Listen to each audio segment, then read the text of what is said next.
I was in high school when I first heard about the plight of the farm worker in South Florida. Tomato pickers down in Immokalee were facing deplorable and often unsafe working conditions, declining wages and wage theft, sexual assault, and in some cases, modern-day slavery.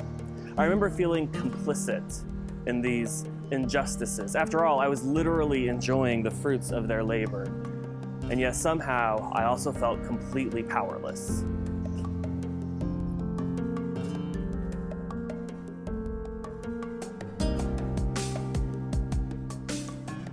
Thankfully, there was a group of farm workers in Immokalee who didn't feel powerless. They began meeting quietly in the back room of a local church or in a parking lot outside of a grocery store. They would talk about the injustices they were facing, and eventually they began to dream about a brighter future. I wonder how they found the courage to dream about righting these wrongs, even though everything was stacked against them.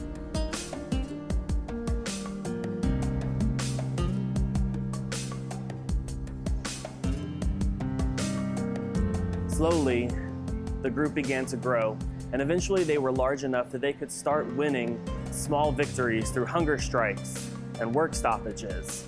But these victories came at a price. The farm workers, by standing up for what was right, were risking their livelihoods, and in some cases, their very lives. I wonder if they ever had their own Garden of Gethsemane moment, where they fell on their knees praying, "If it is possible, let this cup pass from me. Yet if this cannot pass unless I drink it, hágase tu voluntad, thy will be done."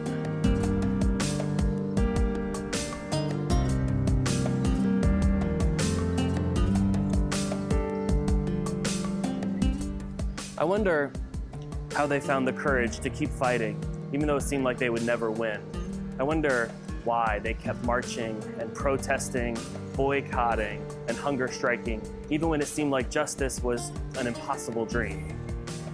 And I wonder how it felt when they realized their salvation would have to come at the hands of the industry that put them in this situation to begin with. I wonder how it felt when they realized their only hope was that large, multinational, uncaring corporations like Taco Bell and McDonald's would have to listen and care about a lowly farm worker. I wonder how it felt when Taco Bell finally joined the campaign for fair food and agreed to pay an extra penny a pound and to advocate along with the farm workers for fair treatment in the field. I wonder what they were thinking each time a new company joined the program. McDonald's and then Burger King, Walmart and then Whole Foods, eventually even Stop and Shop. See, I think they knew something that all too often we forget. I think they knew that no matter how impossibly large the problems we face are, our God is bigger still. We are Easter people. We believe in a resurrected God, and we know that no matter how dark the day gets, there is always hope. Sometimes we feel this small, and the problems we face seem so big that it feels like no matter how hard we try, no matter what we do, we won't make an impact. We won't make a dent. But we have to remember that our God is so big and so strong and so mighty, there's nothing our God cannot do. If we remember the words of Paul says, "I can do anything in Jesus Christ."